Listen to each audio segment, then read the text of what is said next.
abatabimanyi bino bitegedde naye mbagamba nti we cannot give Museveni any other day mu bulimba bwe Okay. yadde asiibula amagye bengenda okwogera nga maze okwalaga ekintu kino kyembadde mbagamba ekya Deng Xiaoping fe tugenda kukozesa policies almost zonna nga Deng Xiaoping ziyakozesa kati nebbaluwa ngiwandiikira ab'amagye abagenda okwitayalinga. We shall forgive you for everything that you have done bad to the Ugandan people so that we can build a new country. Temuddayo kuwagira Museveni. Temuddayo kuwagira Museveni. Katuba alternative how we are going to transform the country and create jobs, stability, peace and development. Ye main topic ya jengendo concentrating ako kwanji koze specific olwaba amagye bano kubagula n'okubalaga namwe bebatasasula okuva mu NRA menna ababanja essente zibabawa muzirye zammwe fe tujja kubasasula ssente endala fe tujja kubasasula busente buno twabagamba tugenda kubawa program GI bill concentrating kuba sirikale bokka aba polisi ISO amagye UPDF SFC attacked muntu for the record we are going to pay you people fe tujja kunoonya sente zaffe tumanyi tujja okuzijja oli twali tuzifunye nikati fe tumanyi tugenda okuzijja. President Trump bw'atazituwa European Union jazituwa just 6 billion zetwabala okuzibawa 6 billion zetwabala okuzibawa twagala kubalaga nti ng'omaze okufuna ssente ezo ne Museveni zagenda okukuwa naffe zitugenda okukuwa. How do we transform you? Siku zinywamu mwenge siku zizimba mu buzigo. How do we transform you okuva ku mitwalo 3 aga dola which is nothing okuzuwa jeno okubatuuka okuba ba billionaires mu US dollars. Mbagamba ebintu bino byensomesa bikulu ngenda kubawa plan mu brief mu detail mu detail. Hakati ekintu kyetajja kukolagana nakyo ku economic policy eza China zeyakozesa ku including the socialist system mu Uganda okujjako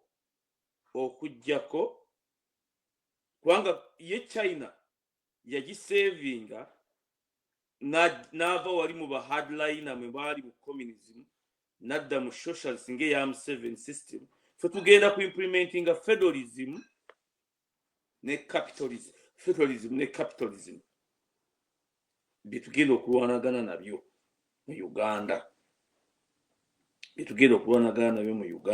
Nti how do we transform the economy of Uganda? How do we transform it, the economy, the well-being of the people? Okujjako kambabulire trains zijja kuba za ggwanga. Kubanga transport nkulu nnyo. Train ziva eno zidde eno goods express. Buses zolaba post office yaba ya government waggulu nga bw'egula ba America. Buses tujja kuzizzawo nga butwabeza people UTC Soroti kuli state ng'erina transit buses zolaba ezo Soroti Tororo zonna ezikola omwo nga za state eyo n'ebisigadde tujja kubibalaga engeri federal mu America gyekola wano government waggulu esiga zaaki ne wansi. Katugere ku kintu kino kyenjaga okutalaka okusomesaako. Kakati mwalabye omuvubuka ono mutabani wa Babu bambi yafudde. Bwe tunuulidde ssente webuno omulala police commander yettajuuza oba mwamulabako gwe baasanga yes Nansana suspended police commander found dead yeekubye omuguwa olw'ebintu ebibi bakoze bannayuganda babadde bakola ebintu bino bannayuganda ebibi gendo tabantu kubanga mutemumanyi system ya Museveni bwekola kati ngoyo musajja gundi oyo gundi si Nixon agasayiro gundi oyo yali political commissar wa police Kasinje ndoza Kasinje very brutal mu system yabe baba kutunulidde goli police commander or not carrying out orders over policy government. Gomungo political commissar. I hope we don't get this guy, Kasinji. We shall get you. Kwanga uli muntunga aba no accounting ebintu bakola nga. Otege. Kakati twaga kwaga nti mu kintu kino ekyemirimu. Youth walk to Namugongo praying for education and jobs. Bino bitwaga okubalaga nti mu plan eya mwami Museveni okulitalinga ba generals bano kati abagenda okufuuka ba civilian ngaffe tubagako ekintu kimu, please mujje mukuume akalulu ka President Robert Kyagulanyi Center mu mwoyo mulungi, mujje mukuume akalulu mwegatte ku bannayuganda tuzoke tufune enkyukakyuka ey'omuggundu mu Uganda. Nze kye tubasaba kubanga nze kimanyika tuli kumpewo tuli ku record tetubagamba nti mujje emundu nedda ffe tubasaba please kati mutegedde ekituufu ekikakampa ky'omusota mukyeyambudde mujje mwegatte ku bannayuganda mukuuma akalulu bwe munaalabikako mu kalulu lino effujjo ly'abantu abamajja aba special force command kubanga batu bamanyi kiki lwaki abantu babadde battibwa mu Uganda okuva ku mutabani wa Muhoozi bwe yajja mu buyinza mu political climate or political scene ya Uganda. Amajje ga special force command mu gasome is a counter revolutionary force. Counter revolutionary nti buli omuntu yenna agaana okwenforcinga policy eya mwami Museveni wadde enyigiriza etya kyova nti amajje ga special force command gasobola okuva nigagenda ku police nga waliwo omusirikale wa police agezaako okukola ekituufu oba okukola ekikyamu ng'akiganye kibi kati nga bwe baakuba juzi negamukuba kati kumutta kwago omulimu gwago is a special unit babambaza jaati umuuza nti basirikale ba jaati. No, they are special force command. Their aim or their job is a counter-revolutionary force. Okutta omuntu yenna agezaako okugaana poliisi ya Museveni ne mutabani wa Museveni okugenda mu maaso. So ekintu kino kyejagala okubasomesa n'okubasaba mmwe bagenero mu kiwule bulungi yonna gy'otudde kyekino nti education and jobs, these two things ebituusizza Uganda okuba ekisekererwa n'okufaanana bwekyo. Otegedde katugende ku kya education. Muhoozi nga bamuwadde obukulembeze ng'ayongera obukulembeze obw'ekivundu obwa kitaawe kyabagamba nti wababbya akalulu mu kakuume ku sayidi ya Muhoozi. Ye agamba nti amafuta ga Muhoozi asasulwa ab'amagye nga bw'ayagala gamukuumire mu buyinza. Ffe tugamba nti no, okusobola okutransforminga Uganda nga tugenderera policy eri ng'eya Deng Xiaoping bw'oba ogisomye engeri gy'akwagala ne America okutransforminga China. Kubanga Deng Xiaoping yayogera ekigabo kimu, money is good, I'm going to transform China. N'alyoka agamba nti those that were with America prospered more, I'm going to the side of America. Ate yabagamba bulungi nnyo n'abagamba nti mundeke kubanga Deng Xiaoping yayita mu bizibu biyitirivu nnyo ne Communist Party. Yabagamba mundeke bemba mumpadde obwa premier mundeke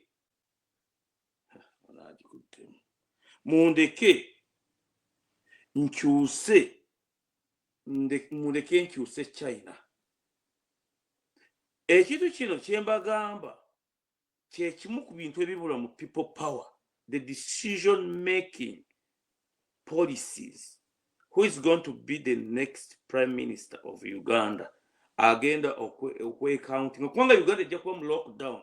Ekyo buli muntu akimanyi, buli muntu ekyakimanyi egenda kuba mu lockdown, ekyo mukimanyi. So there must be someone of responsibility outside the country agenda okwenganga gasiyo.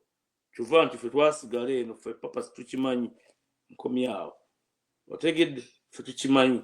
Kakati n'ebiddiira byesiza kukubuulira. Kakati education bw'aba bawadde package ng'akwadde biliyoni $1.3 abaana bo n'abazzukulu onoobakola otya? Yes, $3 awo tujja kujjawo gojja kugula ettaka ozimba obuyumba ne kuzookoze mu gold na biki byonna, naye abaana ffe tukugamba nti no, essente zino nga tuzijje ffe tugamba nti okusobola okutumbula Uganda okugituusa ku mulembe ogw'ensi yonna, educational policy tugenda kujja aligninga n'eya America direct.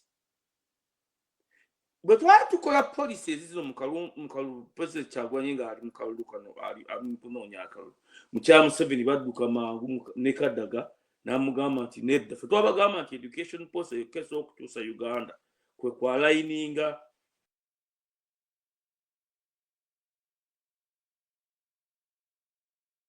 we are scholars, we are going to align with America in education. Buli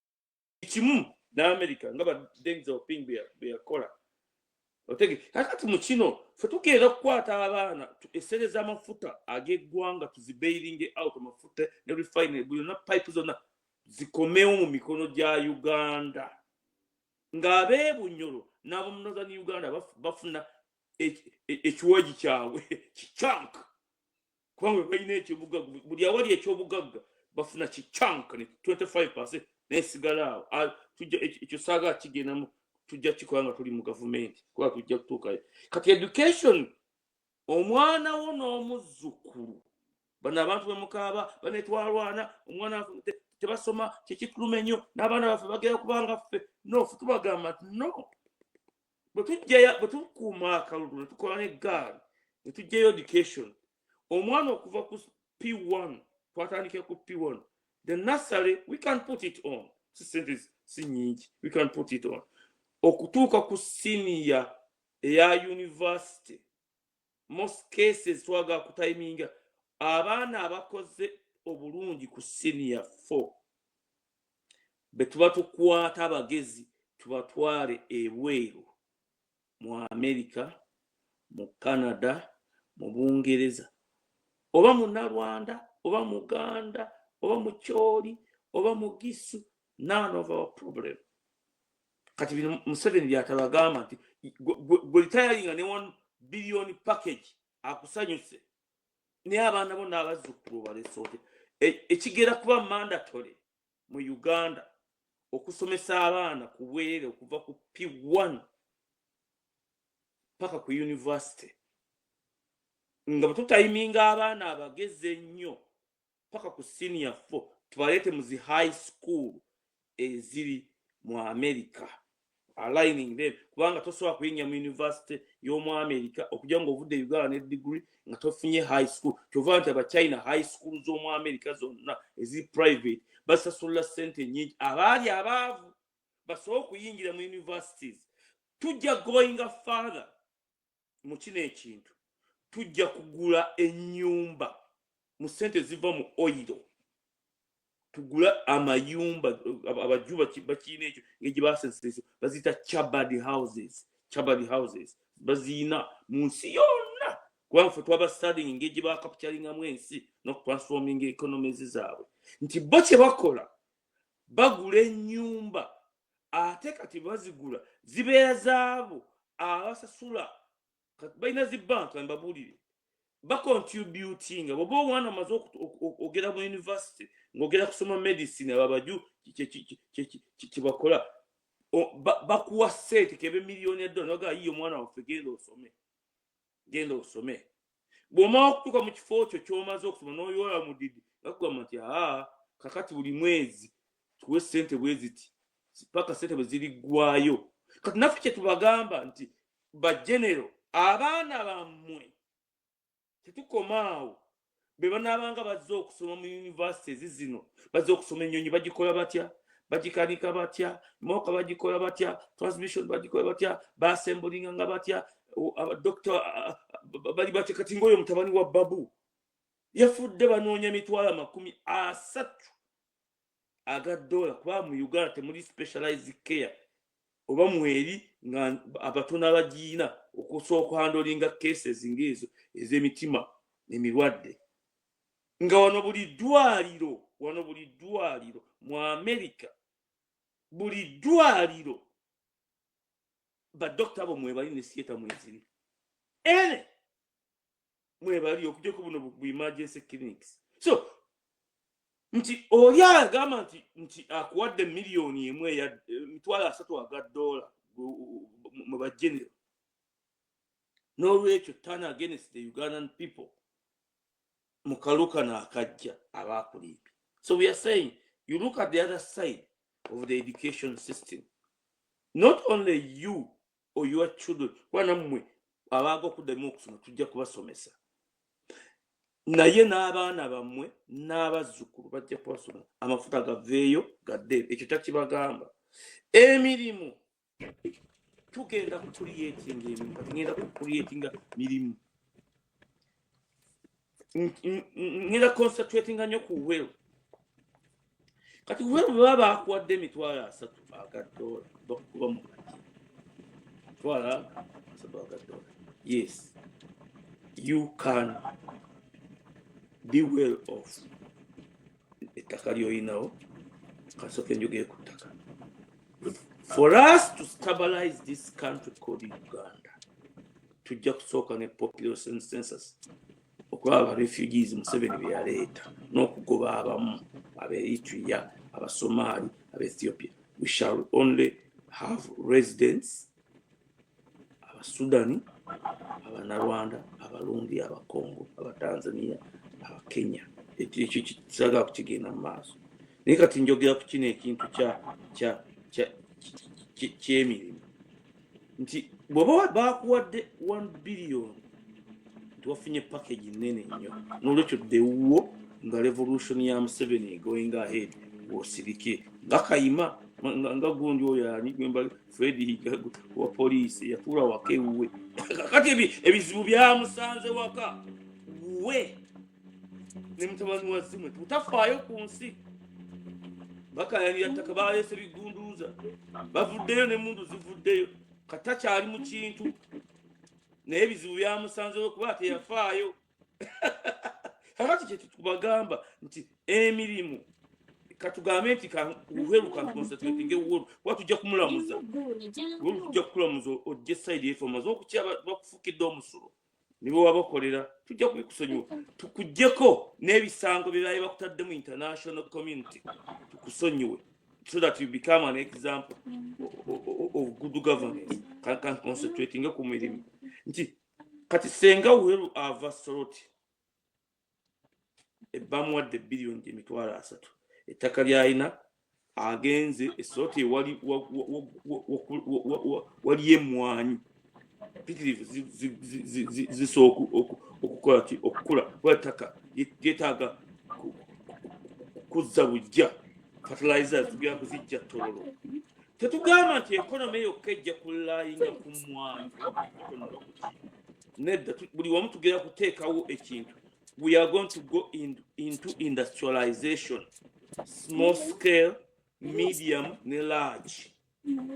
We want to get your $300,000, the $300,000. How can you multiply it and make it $1 billion? Kubanga that is capitalism. Kevanta basajja ba America wano. When you get ekintu ekyo Paulango olugera baba Uganda envunu bwetu for the reason why we are intellectuals mu international political wing okusomesa ebintu bino abantu abaali otasomesa tulirayingako okukola research nti ffe tubagamba nti bw'oba olime emmwanyi tugambe naye tojja kugamba nti nze that is bad capitalism nti there's no limit on land buying and possession in Uganda. No. Katugambe nti ennyumba ya Uheru nti you own not more than 100 acres of land. Kubanga okusobola okuzimba capital in not stabilizing Uganda, there has to be land redistribution, recovery and redistribution, so that buli muntu afune ettaka mu Uganda, including me. Muntu afune ettaka naye nga tasukka eka 10, kubanga obugagga tebujja kuba wano nti okujjako bakabaka amakereziya gajja kubaako we gakoma, kubanga buli etteeka linaabanga lisusse mu Uganda wooteko koma nga liddayo ku district oba mu federal state eyo nga liweebwa abantu abalala. Situgamba tukwata ku ly'obwakabaka ng'obwa Buganda oba obwa Busoga, no. Kuba waliwo abasajja abajja nga tebalina kye bayina, kati nga ba Nixon agasayire yeefuutuka afuutika makanika, babbye ettaka, otobaguza ttaka bakutta, balina acres 2,000 be batugamba 10,000. How did you get this land? First of all, tujja ku making sure nti tutegeera wali ku program gye twabagamba nti we shall declare your asset. How did you get this land? Where did you get the money? Esente zirimu corruption, ebintu tubikwate, amataka tugakwate nti zino yokola mu revenue. You could not afford to get these trillions of Ugandan shillings ng'okola mu Uganda revenue to buy this land. Show us. Ate tukuteege wali ku 100 acres to compensating bw'obanga dda wagula compensating ku value eri, kwa value tujja kugissa ettaka wansi, tujja kugissa buli muntu wanaama okufuna ettaka ng'osaswa mu myaka 3. Gutujja kugamba nti ettaka liribadde wali. Nadde ndaba ku Facebook wano waliwo bannayuganda baaguze eka 25 oba Florida oba Florida oba wa mu America ettaka lirimuwa cheaper n'okusinga mu Uganda. But how did it come to be so expensive? Because of corruption, land grabbing. Abantu bagrabbing ettaka lyo ne balizza ne balikuuma n'emmungu, kati lyabwe abajja tebalina kye balina bajja mu lugabire, tebalina kye balina kati lyabwe balikuuma n'emmungu.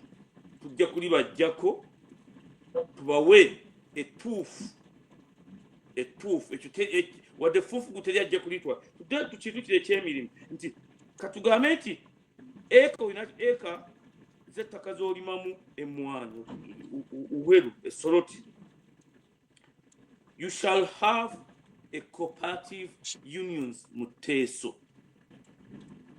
Mwe kennyini ne value addition kati Museveni abijja ku people power yakyagula nti ffe twabagamba nti bino bye yakolanga ku exportinga raw materials Abachina ne batwala kuva mu Africa kati yabitwala nga policy eyiyo. Era bw'owulira abantu baga nti Museveni is now good value addition, twamala kuzuukuka netaka kyagwambye agenda okukola okusomesebwa kati takes as a policy. For that we are saying no. Mu kifo ky'okukwata emmwanyi ezirimiddwa kubanga oyagala ku expandinga okufuna bugagga, njagala kukolaga Uheru gwegenda oconcentratingako okagwe tulamuza n'abo abayigire ku ye. Tubagamba nti no, emmwanyi mwe mugende mutunde ebweru. Twakyogerako nnyo engeri gye tugenda okukola emmwanyi ezo. Otegedde emmwanyi kati nga cotton, no, kuba cotton tugenda kumukozesa n'ebyoya by'endiga okukola fabrics ezigenda okukola engoye okugyayo egundi emivumba. Katubagamba nti ekyemmwanyi nga mumaze okuziwa value addition, mwe kennyini mugenda kutunda mu America, si China. Mugende mutunde mufune sente nyingi. Ffe tujja kuteekawo internal revenue authority etunuulira buli kantu konna, etunula nga bw'ojja ne external revenue authority. Now nsomesa policies zino okutunuulira, okuba fair, naye si kugamba nti omusolo wagusasudde mu Uganda ku ssente bweziti emmwanyi ne zifuluma ate bwe gwatuuse ebweru akatale wasanze kasse oba kalinnye. Awo epapasi ya external revenue authority ne internal revenue authority. so that you pay a fair share.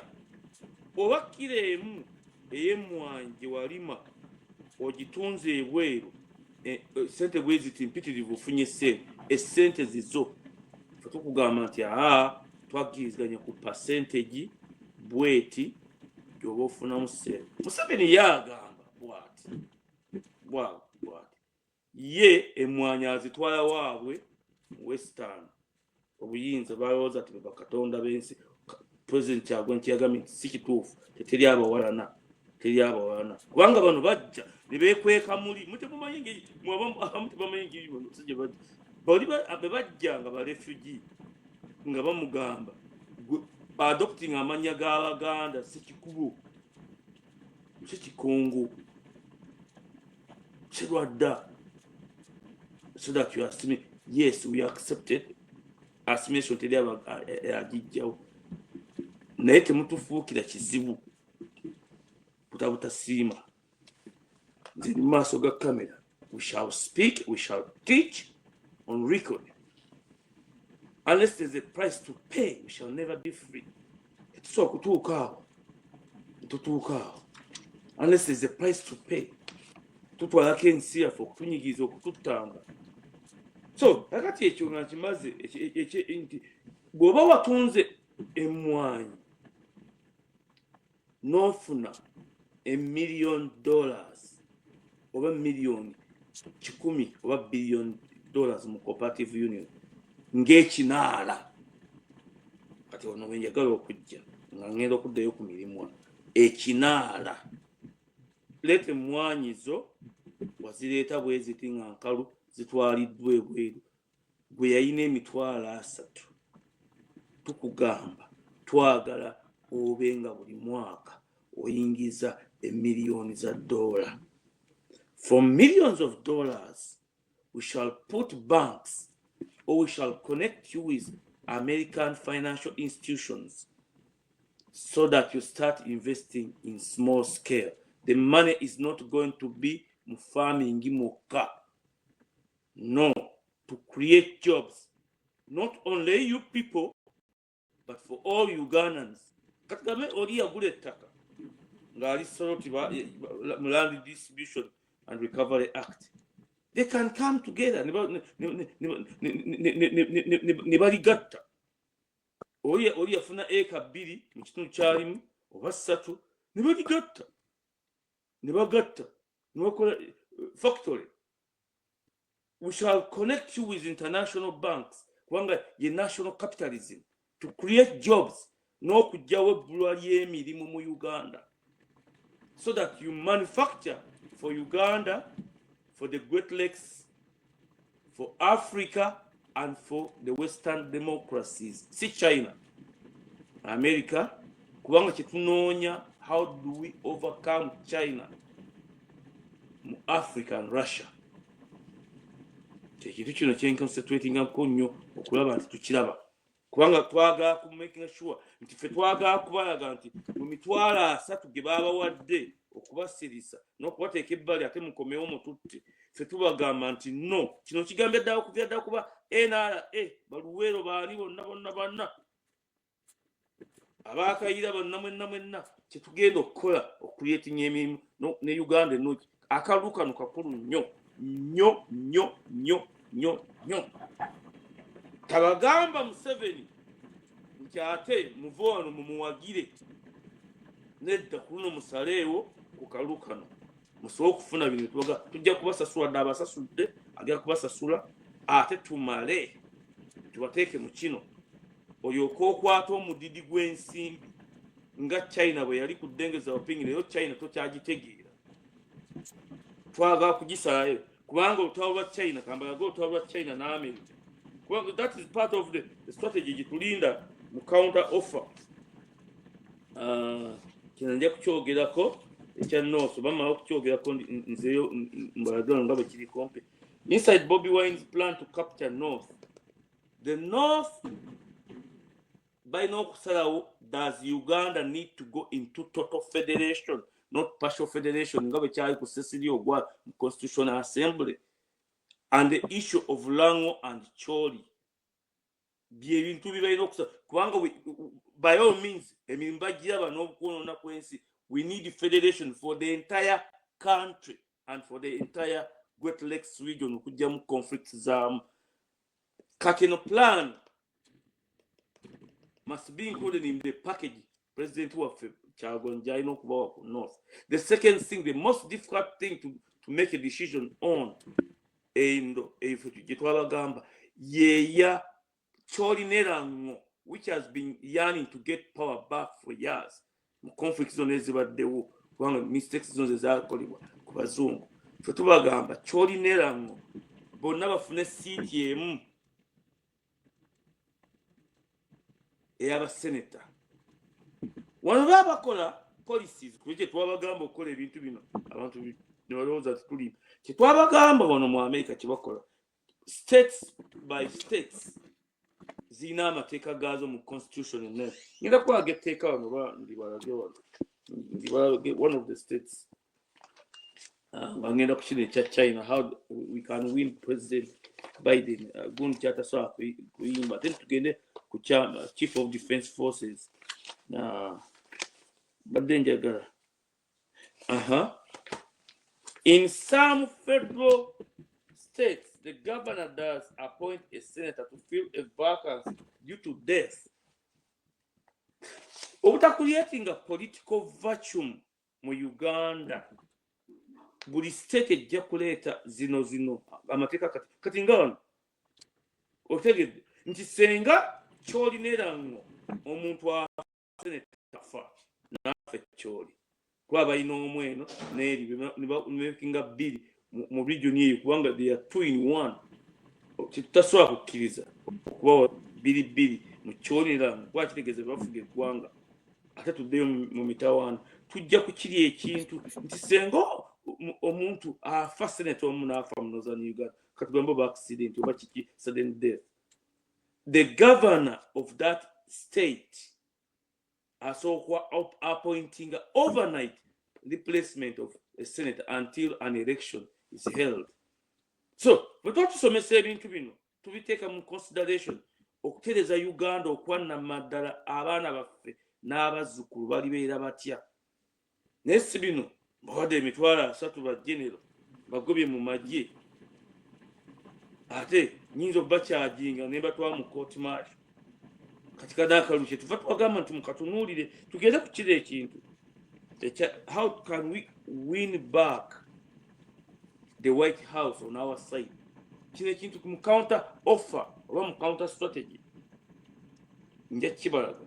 US says it will start revoking visas for Chinese students. Ne Harvard bazi revoking. Mugende mukugolinga ebintu bino neme kubalwako nnyo nga mbasomesa ekiti kino. Mugende mulaba akatoga akalya. Some people say, and political analysts, political commentators, I think China might attack either Taiwan or territory ya America. Ekyo kibagambye Buganda. Kubanga this America president waffe kyagezaako okukola okuditaalinga China taking over the entire world. Kubanga president mutuufu China efuuse kizibu kutwala nsi yonna kyova ezimba belts ezimba mu Africa ezimba wa. Our counter offer must, nga bwe kyali ku President Biden, must answer this question. What do we have to offer? What economic plan do we have to stabilize Uganda? What do we have to offer? How does the US benefit from this? Olwejja okujja kubanga weeba Museveni kasanyufu nnyo ku president ono tuva bakole fujjo, but they cannot solve because Museveni njaga kubalaga ekiti kino yagamba nti factories ze n'abayindi baleeta okutujjako economy yaffe n'abachina baleeta okutujjako obugagga bwaffe nga ffe tetuwa abatwaga kubanga it's part of the NRM 10-point program. Mugisome mugyetegeeze nti the big industries the big industries zinaabanga z'aba foreigners oba za government g'omuntu wa bulijjo to submit oteeka okuba wansi wa government nga yeekuwa, which we cannot agree creating emirimu mu Uganda n'okustabilizinga n'okugyamu obwavu n'okudeveloping ensi yaffe obutagitutwalako. Kambalage ekyo ekya visa mukyesomere ne latest news eziriwo. Tugende ku kirete mwabamagye, tugende ku kino ekintu ekireeta omutawaana ekireese ennyo mutabani wa Museveni bamuwadde amagye gonna ag'omu Uganda gage. When we take power, we shall bring out what we have. Amagye tugastabilizinga tutya, kubanga amagye tulina okugajjamu amagye aga Museveni n'aga counter revolution era nga ga Museveni aga mutabani we, tufuule amagye ag'eggwanga gamu, tukwate buli munnayuganda tumutraining okuva ku 18 paka ku myaka nga 5. Kakati ekifo ekikulu ennyo ekirwanirwa ennyo ekyagobezza Uhuru kyekya Chief of Defence Forces yakulira amagye, kyekya Sir Oito Jok, kubanga Muheru abadde atuuse wali watuuka okukola decision essaawa n'okutwala obuyinza kubanga yaba nannyini magye, was one step ahead. Kumbe oli amutunula bw'ati n'ekiisa ekifu amutunula mugaa naye gwe nkulaba kukozesa bukozesa n'amutemayo magye bamugobyemu. Kati we say no. Kumawe eriufe otegedde kati otegedde nammwe abamagye bamutegedde ekituufu ffe ekyaffe tugenda kukikola tutya? Tugende ku Switzerland, bo abe Switzerland omutabanga muku, kubanga Switzerland bagagga nnyo ne mu Second World War tebaba affecting Switzerland yejola bebatereka obugagga obw'ensi yonna Switzerland ye kyova nti buli bakwatanga abantu babbye sente bakankawo teri dictator atalina sente za freezing bwoba zafiira Switzerland baamini bonna Switzerland bamubutu Switzerland bonna gye baali bazikweka. Kati bano baba nti ensi tekyasobola kubakwekera sente baziyisa Dubai n'oyo omusajja gwe tugenda okukwata oyo omusajja yakafiirwa mutabani we Ruparelia tujja kumukwata wakiri tujja kumusibira okwonoona obutonde bw'ensi tukwate buli kintu kyonna tujja kukitwala. Kakati bakozesa ekintu kankibalage. The Federal Council is Switzerland government, also known as the executive branch. Kakati njaga kulaga engeri gye balondamu the Chief of Defence Forces mu Switzerland, kubanga under federalism mu council muno njaga kikulaga okisome ngijidde okuterezaamu amagye gano okuba nti siga muntu gaggwanga nti mu peace time bw'oba ogasomye bulungi nnyo n'ogetegereza balina kye bakola mu peace time. Well, they don't have enemies around. Naffe tujja solving a problem nja kukibalaga mu peace time. Akulira Chief of Defence Forces n'abamulonda ku Federal Council aba wansi nga yakulira amagye nga bakiri mu NRA nti omukulu mu magye kamanda ate si awa moving order mu barracks ate amukako wansi yaba n'obuyinza. Nze ebintu bino mbiraba Museveni gye yabi mwefe tumutunuulira lwate mbadde kubanga ate ow'amagye si amuli wansi yalina obuyinza. Kye baakola Switzerland nti Chief of Defence Forces yaba n'obuyinza Federal Council bwe zimulonda otegedde oba military council nga zikolaganamu bye tubagamba okukola mu constitution okutereza amagye n'okugyamu mu Uganda n'okweyaliikiriza abantu bamu nti nze bweba temumpadde Chief of Defence Forces nga nze nanyini magye nga nze nfuga obuyinza tejajja kubikkiriza nti bakwata ne bakwata owa wansi ne bamuwa obuyinza ate nga waggulu waliyo omulala ate mu lutalo ate Federal Council ate neekwata obuyinza mu crisis mu lutalo ate ne appointinga ali waggulu kubanga yaba ne more experience nga general. Okay, musome bintu bino mbitegere. So kati kino tujja kitereeza, what type of army do we want? Kubanga we have working example until Uganda stabilizes.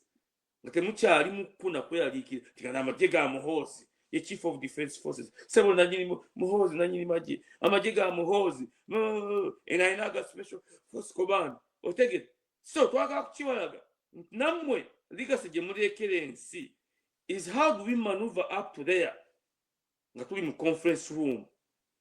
Ekyessente tumaze okukitereeza, mufuna sente, mugaggawadde yalina emitwalo 3 aga dola, ate tukuteereddewo ne bank giweewola. You build to infinity. That's capitalism. Kati nga airlines zino zemulaba mu America wano, American Airlines, Delta Airlines, they are individual or group owners. They are not for the government. Our aim is to get you and all the Ugandans out of that mitwala 3 gye bakuwadde ate okomewo okuteeka waggulu wali mu bugagga. Naye no gy'oli wansi nga tukoseza system ng'eya Switzerland ng'omaking sure nti ensi gy'olimu eri safe, eri prosperous, ate tekyaddamu kubaamu kuna biki na individual armies once and forever. So bintu bino bitwagadde tubalaga agenesi Yoweri Museveni ne mutabani we Kongolo alowooza nti yalina obuyinza. Muleke aleme ku bantu, muleke aleme ku bantu, ajja kukiwulira bakyogere. Wanadde nsoma ku coffee. Yes, the Teso sub-region of Uganda is known for growing coffee alongside other crops like iron-rich beans, orange, sweet potatoes and everything. Tetugenda concentrating ku agriculture kidda kyonka kole olubuto. No. How do we scale back to great industrialization? Ebintu nga bino, computers, these factories we are going to work okuvya da wansi ku small scale, medium scale ne heavy industries. How do we do the exceptional eri nti ziri heavy industries ngeza iron, ezo iron fertilizers enene za federal state yeyo n'abantu baazo za kankiddemu. Katugambe the highest iron grade gwe tulina nga mu Africa ava side ye western yeyo mwankole mu Kige eyo yonna tugenda okukozesa mu railway expansion biki byonna bijja kumukozesa. How are we going to do it? Tubagamba tugenda kwewola sente tukole factory ezaffe tuwole billions of dollars zammwe otegedde mu smelting musasula omusolo factories zammwe. The shareholders are the people of that area. Naye nga tubala nti iron ore kuli ku 25% ne factories zammwe.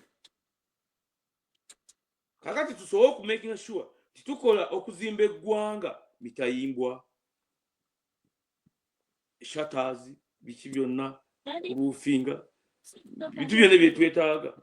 So kakati ekyo tukiveeko tugende ku kino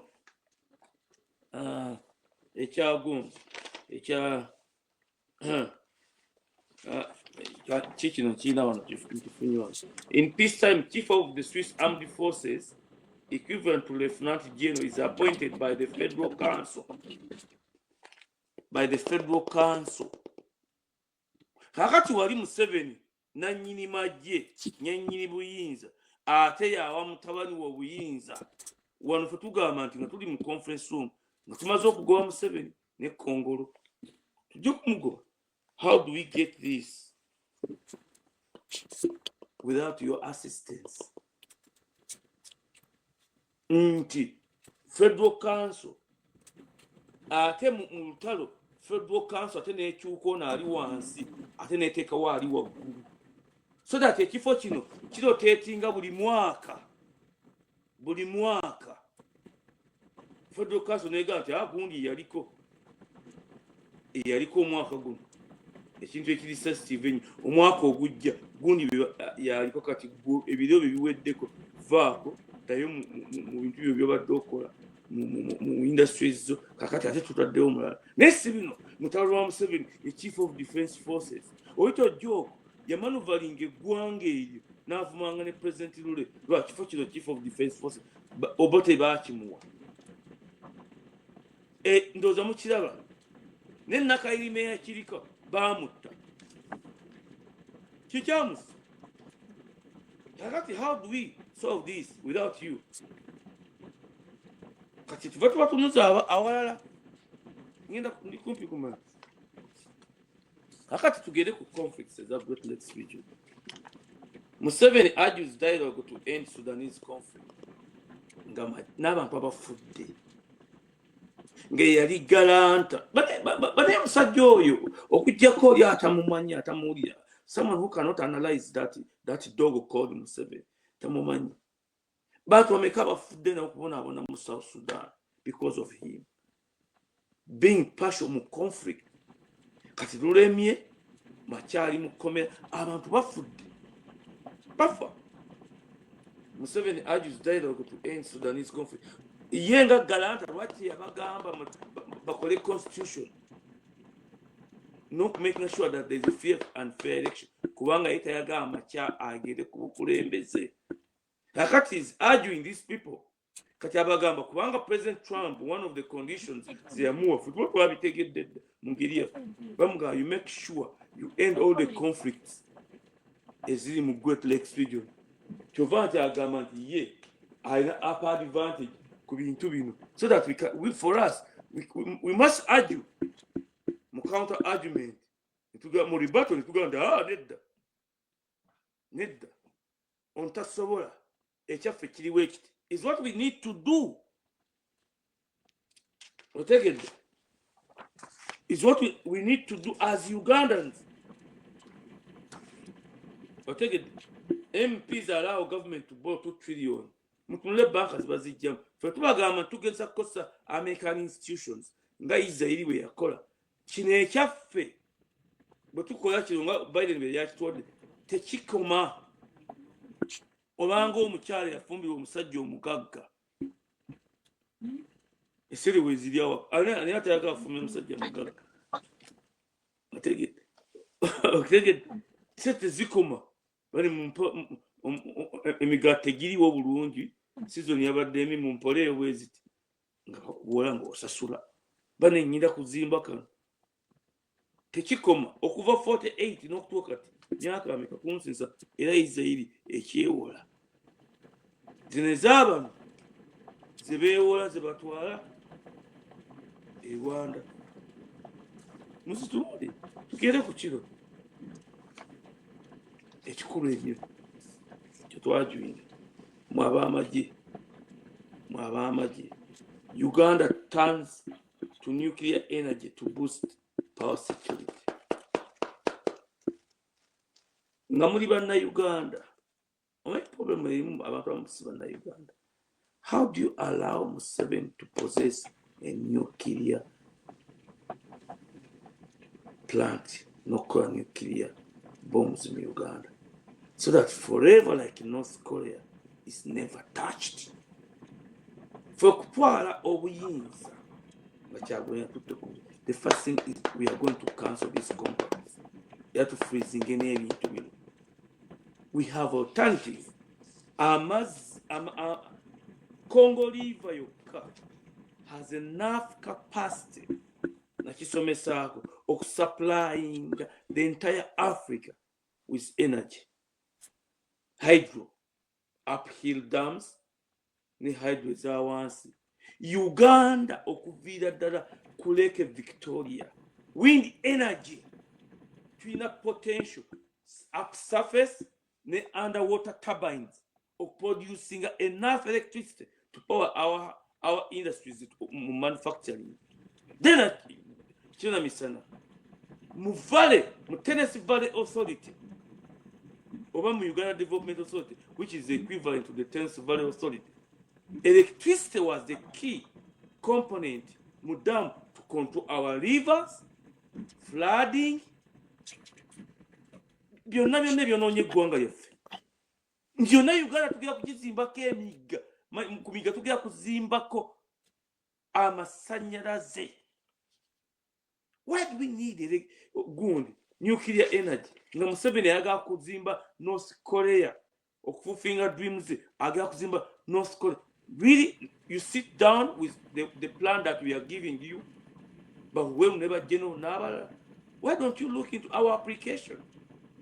Muveyo mukume akalulu kyetubasaba, muveyo mukume eggaali bwe munaabikako ku polling stations, kubanga eventually if you see the reason why we are doing this, nti fe tulaba political climate eri mu Uganda egenda kuba mbi, kyova bagashumba badde bavuma bali mu kulinewinga passport,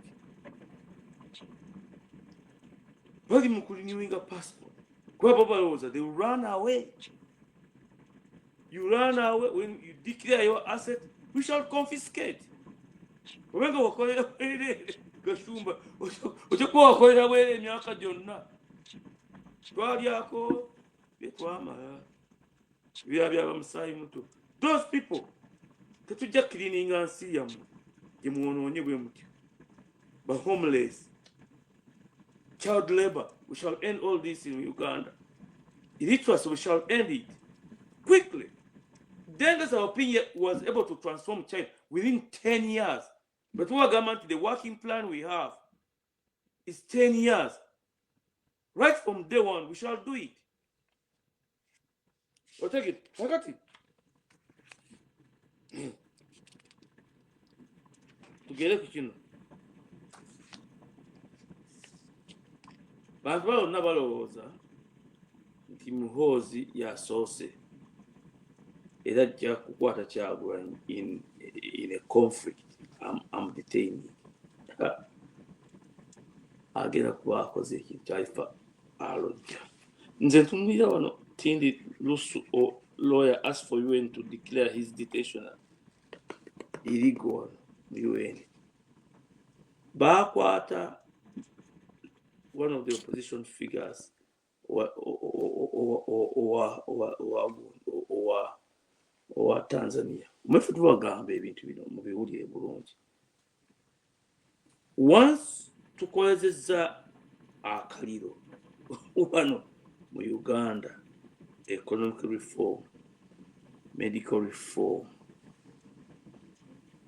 infrastructure reform, once you have solved this problem of unemployment to the lowest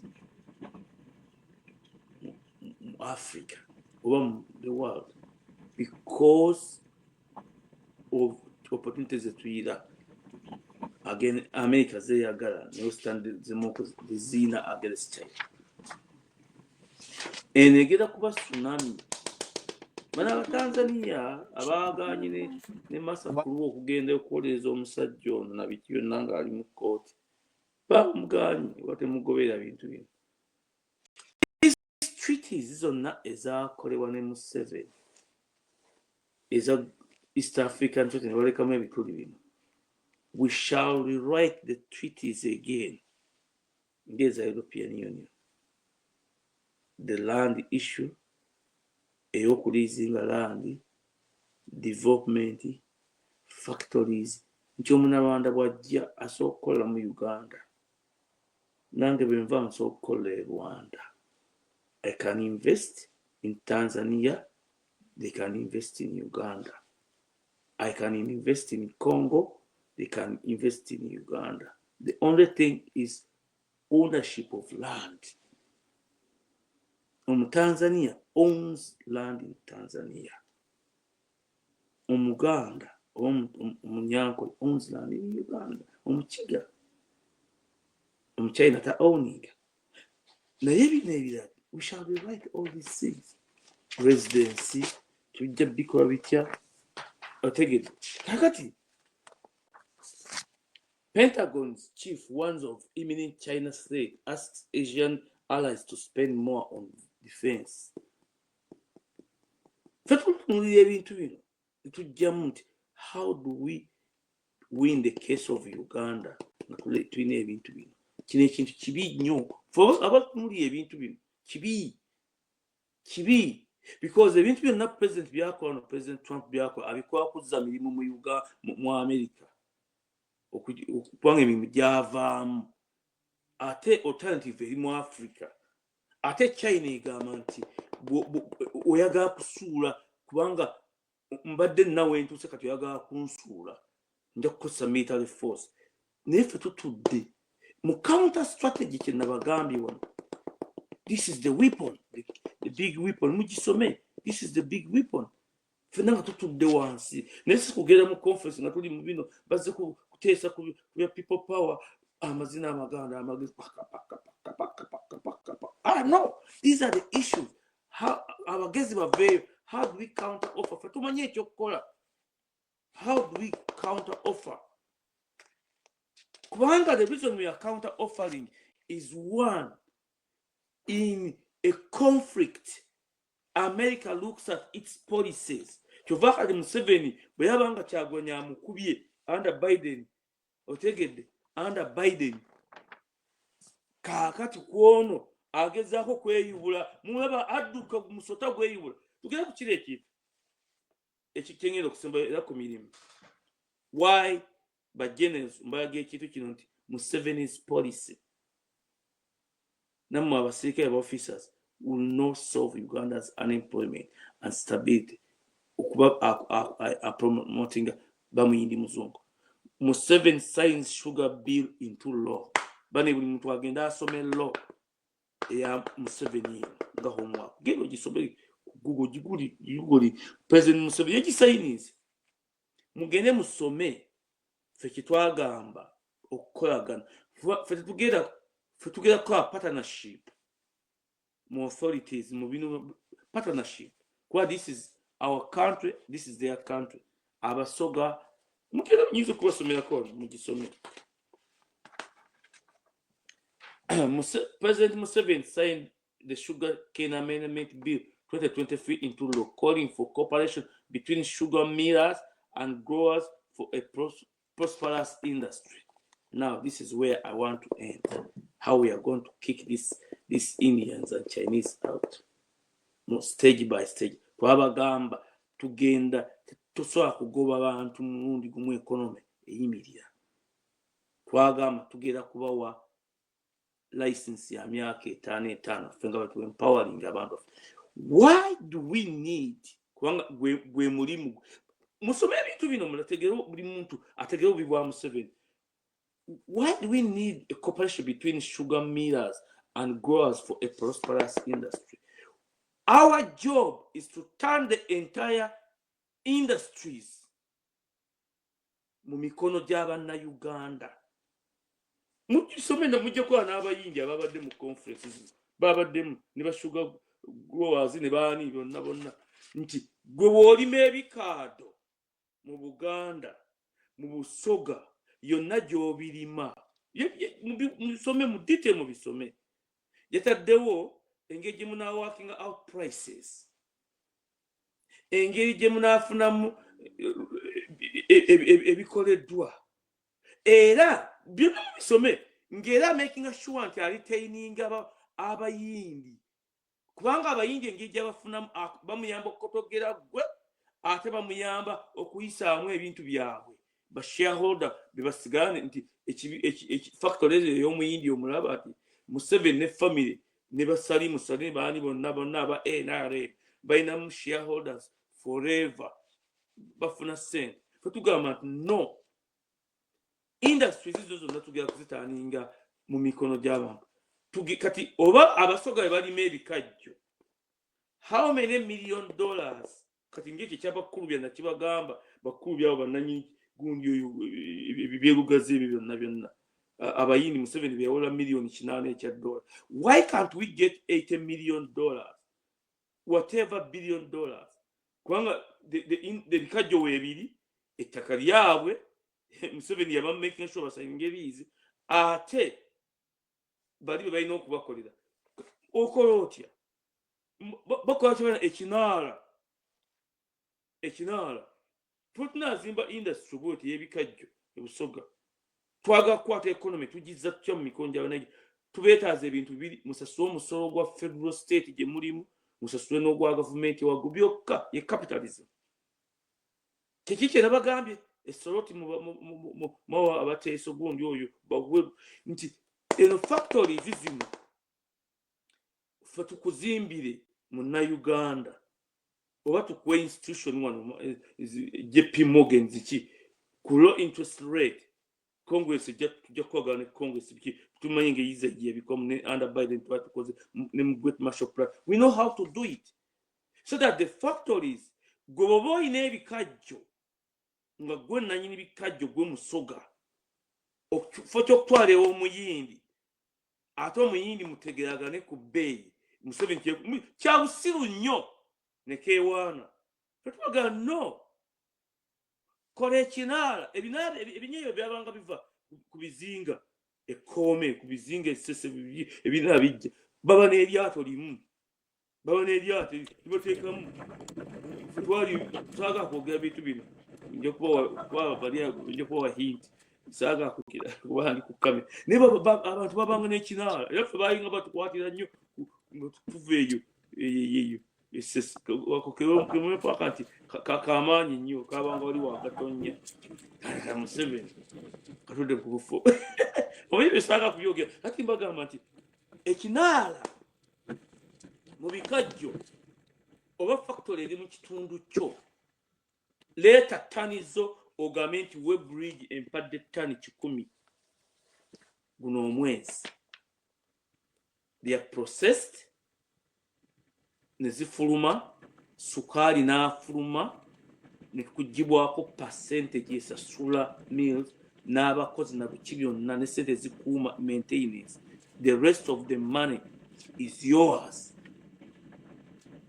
Why do we have omuyindi n'otafiire in between abantu bano nti ebintu otafiire industry gyesinga okugendamu ne gundi bamuggyako factories bamuggyako oyo gundi eri alina ettaka ly'omuntu wano mu America Egye Lya byalo biramba balima bikajjo babiwamba. So how do we do it? Ettaka tujja kuliddiza bannannyini byo for the beginning bakole milling industry nga processing yesukaali yaabwe naye si kutwala kukaanya bbeeyi ew'omwika tukkaanyiza katumbadde mutuwa mitwalo butani mumpa sisime emitwalo 15 kakati mumpa 20. Why do we need a middleman if we have to create jobs and waste for the Ugandans? Tujja kubasalayo abayindi mu myaka 10 bajja kuba baweddemu mu Uganda 10 abakyala bajja kuba baweddemu bonna nga bavuddemu so that let us ebikajjo minzaani yampadde kilo 10 maya tani 10 sente zange tujja kuba tutunula step by step industry zinga zino tujja kuzikola zaffe ate tuba encouraging nti now we are moving wali tuvuddewo mu bwavu tuvuddewo nga mu busoga raw materials rare earth minerals. How do we go into manufacturing ebintu ebyetaagibwa okufuna billions and millions of dollars? Yakugamba Matia Kasaija ne Museveni, we are going to create jobs, we are going to create for prosperous industry. Abayindi bafune buli industry yonna ebaddemu abantu bano tujja kugisqueezinga tugijjemu tugiddiza. That I promise you. Under Kyagulanyi. That I promise you. Mukisome. Mwiza okoza nti muwaayira. Omanyi bwe mwanalyze nga ne mukuba nga baga nti mukuba mumwegereze kale janguwa kale kubanga alowooza nti atuuka buli wamu kale janguwa kubanga tutaaveeyo kwogera omusajja atufudde ekyolooni mu nsi ekino mwakirabye 7 weda kyenkose tweko 7 UPDF general set to retire kakati ate wali abateeka kabebeno ate abagamba munyambe mu kalulu kano yaba nkikubye ne mukame mu bisome fetubaga no you consider this kubanga Muhoozi yakalulu agenda gezaako kabba oba basazeemu kannalukoola basazizaamu kannalukoola pulezidenti yennyini eyabba akalulu basazizaamu akannalukoola n'agamba bamubbye ng'etteeka lye yeekolera limuwa obuyinza afunye scapegoat okwapointinga electoral commission kuba bye bimu bitugenda okukyusa mu constitution ongeri gye tunaakolamu electoral commission electoral system ng'eya America nze yange eri wansi wali nyina okutambuza babigire mu dakiika 5 nga atuuseewo bamanyi buli ali kuno kwonna mu kitundu kye tusulamu kakati ye agamba nti nno bamubbye ng'ate yeye alina nandu yagamba nti mu kalulu akawedde 2021 mbukyagwanye kwagala ne bamubba naye nga yeye agamba yalina obuyinza obugoba bya Mukama the principal cause of the national resistance movement was democracy. Ezo slogans zino ending at this time. Ebisigadde nze nja kugenda mu town hall on Bwaiso Mufumbiraze akawongezwa byeri twabede we for but naye njagala kubawa up to date n'okuwandiikira bano kubanga we need ex retired army officers. Now you are civilian, or in a few months you are going to be civilian. Look at our plan. It prospers. We want you to get money in billions of dollars. Billions of dollars. So Museveni the problem, these capitalists, these Americans, they are the problems. They are the problems. I know one a scapegoat. Because say I know one a scapegoat. I know one a scapegoat. One on Musajja. On the Musajja, yes, suspended police commander found dead. Kwanga ya tuko ku point. Kati no Musajja gukulamuza uwewe. Tachadda mu international community. Mu Uganda tachadda. Tubalamuze. Mukashari tubalamuze. Tubalamuze. Egali edde wano oyategere nti wano nfuna bwenti kuba bino bintu byakufuna nti mu capitalism agera creating emirimu mu federalism agera okweta stability buli muntu ajja kufuna sente nga zatafunanga nabo abantu enkyoge bayinza okulowooza nti ki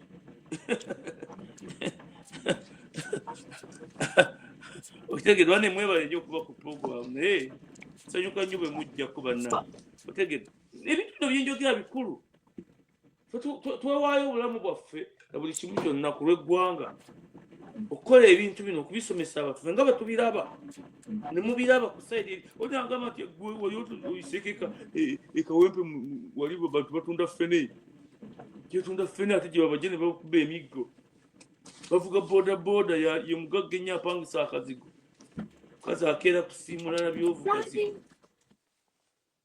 agenze Saudi Arabia tamanyi nti alikomawo ebyo natwabagamba tuzze tubibasomesa. How are we going to do it? Tetujja nate kukkiriza bantu baffe kugenda Saudi Arabia kukola, kugenda Dubai kukola. We shall give them an alternative. Ate nga zaabwe bwe tukuwa ettaka mu act ne tukuwa industry nga yiyo ne tukuwa akatale bw'otunuulira ebintu biri mu America wano bonna made in China because under Deng Xiaoping ne President Carter bakola agreements zonna culture education byonna kyova nti bakutte ku education bonna bakabye nti abootukutte bwe toyagala mwana we atuuse mu senior 4 tumukwata tumuleete mu America asomye the best university asomye okukola ennyonyi asomye everything bwere akomewo abakola engatto abakola buli kimu nti obugagga ojja kuba tokyayinza kubumalawo mu ggwanga kyetugamba nti ab'amagye we need you we need you on board mutunule our offer mugiba sharing gye bagiwulire nze amanya gange sigakweka Richard Mimbe abatali bataweeyo kwogera bagamba nti oyo abyogera ayagala yes Kyagulanyi alina okumpa omulimu omunene naye si eri mu ffumbiro nsikula egyo mirimu gya kijinga deputy prime minister nze nkola ebyo deputy prime minister deputy ngena njagala wali wennyini ku kyoto ebintu ebikyukira we are going to change everything okutegedde buli myezi 6 nga tugenda mu conference buli myezi 6 okukola constitution ng'edubaji bagikola emyaka 15 banegiteeka teryazze bulungi kana akawaayiro tekakoze bane kino ate kyekikoze bane tuddeyo tulabe kiki kye tulina okukola